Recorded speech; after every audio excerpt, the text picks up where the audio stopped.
E aí pessoal do Countercast, aqui é o Johnny Oliveira e hoje a gente vai falar sobre o Axiom Verge. Então relaxa aí para você aprender sobre um jogo que é muito interessante e que eu espero profundamente que você jogue. Bom, o Axiom Verge foi um jogo lançado para PS4, Vita, PC e Mac. Foi lançado para PC e Mac um pouco posteriormente do lançamento do PS4.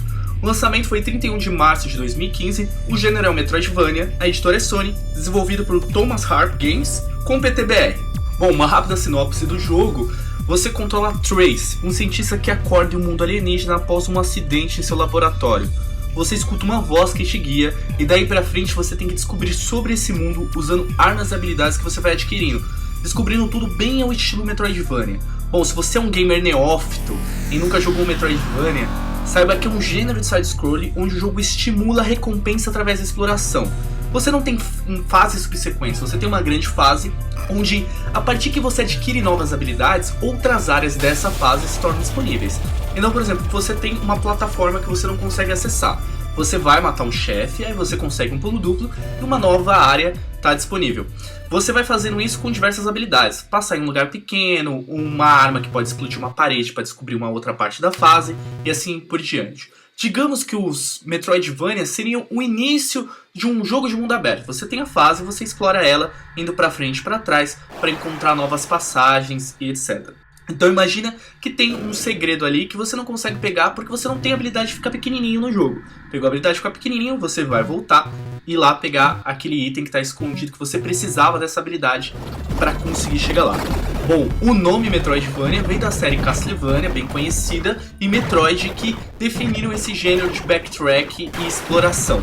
Mas você tem diversos outros jogos. Olha na tela agora o quanto de jogos que tem do gênero.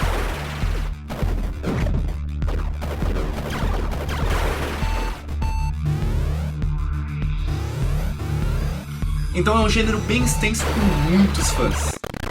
Bom, pessoalmente meu jogo favorito do gênero Metroidvania é o Super Metroid de 1994 no Super Nintendo. É um jogo tão bom que se você jogar hoje no emulador ou qualquer coisa, você vai ter uma experiência bem bacana e agradável. Bom, no começo eu fiquei com um certo asco do Axiom Verge, porque parecia que eu tava diante de um plágio do Super Metroid. E como é meu jogo favorito, eu fiquei com aquele pensamento meio ruim, assim, putz, que plágio e tal. Mas logo nos primeiros momentos, e isso se estendeu até o final do jogo, eu percebi que ele tinha uma personalidade própria. Que apesar dele estar usando uma referência forte em Metroid, na série Metroid, ele tem características que são muito próprias, que dá a personalidade dele e torna ele um jogo bem único dentro desses moldes do Metroidvania, mas único na proposta. Do jeito que ele faz ela, na verdade. Se nos outros jogos você tem um pulo duplo, vira uma bolinha para ter acesso a uma nova área, ganha um míssil, esse tipo de coisa, que é até meio padrão na série Metroid, tanto que na série Castlevania você tem suas próprias habilidades que você desbloqueia para conseguir progredir na história.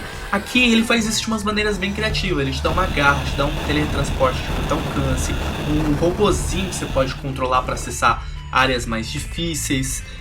Ele também tem uma espécie de arma que eu não sei como te explicar, mas seria uma espécie de decodificador de realidade.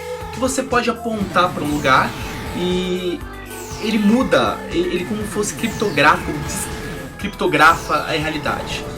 No vídeo que você deve estar vendo agora, ele deixa muito mais claro como isso funciona. Mas imagina que jogando essa arma, esse raio nas criaturas, você muda as características dela.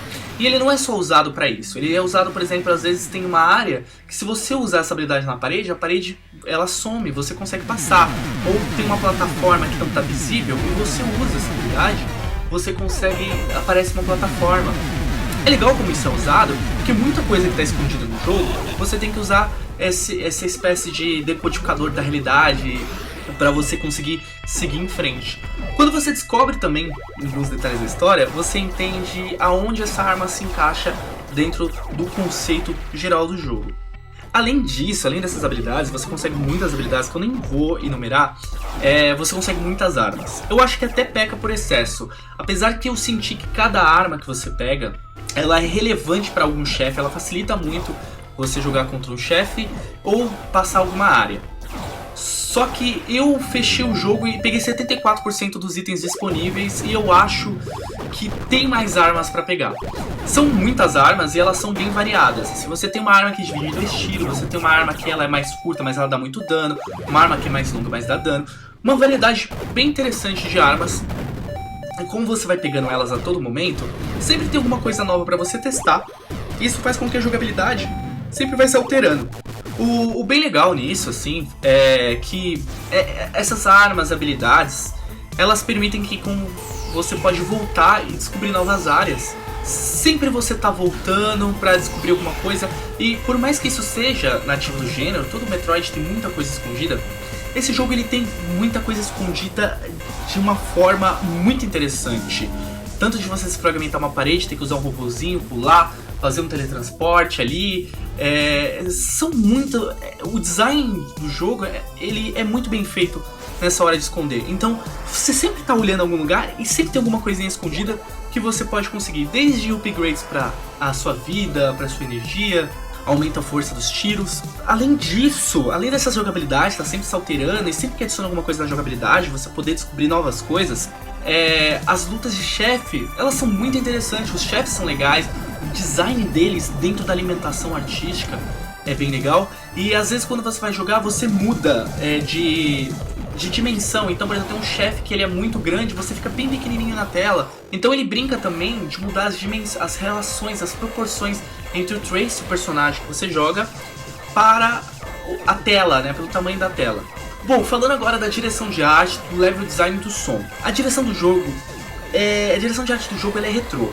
Ela é baseada em jogos antigos, ela tem uma limitação de cores, mas o jeito que ele usa as cores, o jeito que ele estabelece o clima, tudo é muito agradável, assim. Porque você tem uma exploração muito grande, como eu disse, na série Metroid, mas você tem áreas que ele usa de poucas cores, mas de uma maneira que você vai reconhecer muito bem cada área, que é bem necessário pro gênero Metroidvania, porque você precisa meio que memorizar aonde você tem que voltar. Então ele tem que tornar cada fase reconhecível, você falar, tem que voltar naquela fase que tem os pingos verdes, tem que voltar naquela fase que tem as bolhas vermelhas. E o level design é feito de uma maneira para te ajudar a memorizar as áreas do jogo e para você sentir esse conforto de retornar. Tem aspectos alienígenas, tem uma grandiosidade que estabelecem esse clima de estranho, de descoberta. A mixagem de som, ela segue um estilo retrô, então você tem sons que parecem MIDI velho, sons mesmos de Super Nintendo, sons de jogos antigos. A música do jogo, ela é misturada às vezes com uns cantos ritualísticos, algumas coisas que parecem ser religiosas, com música eletrônica, e é uma trilha sonora que encaixa muito bem no clima. Conforme você vai descobrindo a história, você entende por que esse aspecto ritualístico, o porquê as estátuas, né? Você tem essas estátuas com o rosto grande, porque elas lembram quase uma divindade, e você vai encaixando isso com os conceitos, e você vai se admirando como tudo está estabelecido, como essas coisas são encaixadas dentro do jogo. Você tem um sistema muito legal, você tem esse sistema de... Você sempre tem os checkpoints bem colocados, então se você morrer, você normalmente tem um checkpoint sempre antes do chefe, um checkpoint em cada nova área, que permite você ter uma certa tranquilidade de exploração. Porém o jogo não é fácil. O level design dele tem só um problema. Você tem muita coisa escondida, ok, mas tem coisas que são necessárias para você progredir na história, e às vezes você fica um pouco perdido. E você não tem essa indicação tão clara pra você seguir. Então, em certos momentos eu fiquei meio perdido no jogo. E isso pra mim eu considero um erro de level design, porque eu tenho que descobrir qual é o caminho do jogo. O jogo é de exploração, ele é isso. Mas de vez em quando eu achei que a maneira que ele esconde as partes necessárias pra progredir no jogo é um pouco injusta.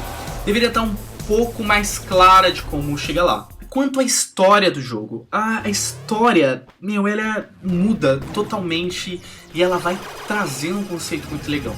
Eu não vou explicar a fundo para não te dar spoilers de uma história que tem conceitos muito bons. Você pode até pensar, depois que você jogar, que você já viu similaridade disso com outras obras que exploram conceitos de realidade, mas eu acho que você nunca viu nessa roupagem. Imagina um conceito de programação aliado à religião hinduísta.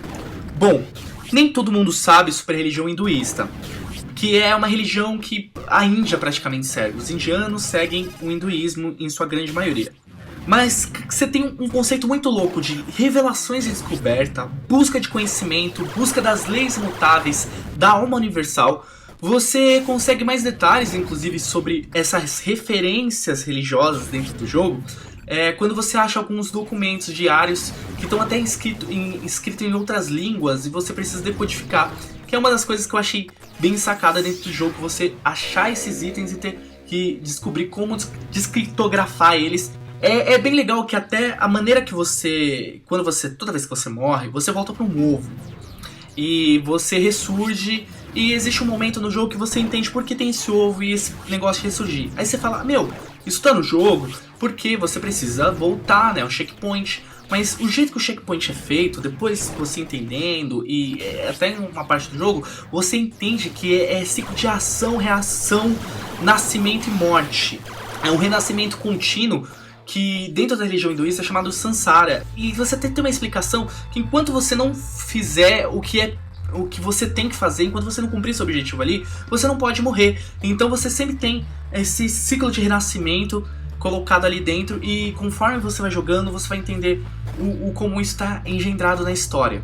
Bom, eu não entendo muito de religião hinduísta. O pouco que eu sei foi porque eu li há muito tempo numa matéria da National Geographic, mas uma matéria excelente. Eu guardei informações que quando eu vi nesse jogo, realinhadas e misturadas esses conceitos de tecnologia, programação, imagina que a verdade absoluta poderia ser uma linguagem de programação, essas viagens entre religião, tecnologia, realidade, que também é ali explorada no Matrix, mas a maneira que é feita nesse jogo, etc., é muito interessante, e fez eu dar uma pesquisada, e isso fez com que eu me interessasse ainda mais por esses conceitos, por esse aspecto do jogo, que eu achei a história bem interessante. Ela é bem competente, não é grandiosa, mas as coisas que ela mostra, se você pegar essas referências, você fala, putz, bem sacado, é uma coisa diferente, é uma coisa bem única do Axiom Verge. Bom, pra finalizar, o Axiom Verge é uma homenagem a um gênero marcante da história dos games, que é o Metroidvania, que apesar de parecer uma cópia, se mostra profundo, mudando de forma constante a sua jogabilidade,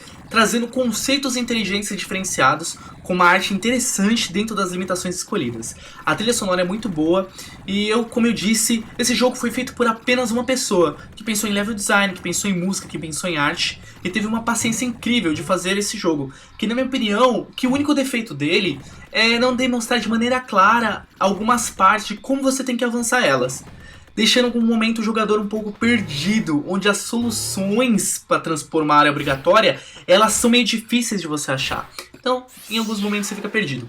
Mas, por isso, é um jogo que eu achei incrível. Ele merece 9 hits, tirar um ponto aí por causa de que realmente teve muitas vezes que eu fiquei perdido. É um jogo que merece que você jogue, merece que você conheça, não tenha preconceito visual antigo, você tá perdendo uma história interessante, você tá perdendo um conceito muito legal. Bom pessoal, essa foi minha análise do Axiom Verge. Se você ficou até aqui, eu agradeço muito, espero muito que você jogue, que você se divirta tanto quanto eu me diverti. Se você puder ajudar compartilhando esse vídeo com algum amigo para falar sobre esse jogo, eu agradeço. Curtir e compartilhar nas redes sociais ajuda muito. Se você é a primeira vez que você está vendo um vídeo aqui no canal, curtiu, se inscreva. A gente tenta aí colocar vídeos com uma regularidade de diversos temas, diversos assuntos. Então assina aí para ficar de olho nos próximos vídeos que a gente vai postar. Pode me seguir no Twitter, Johnny Lapis. Também tem o Twitter do CounterCast, @CounterCast, @JohnnyLapis. É isso aí pessoal, obrigado pela companhia, um abraço e tchau!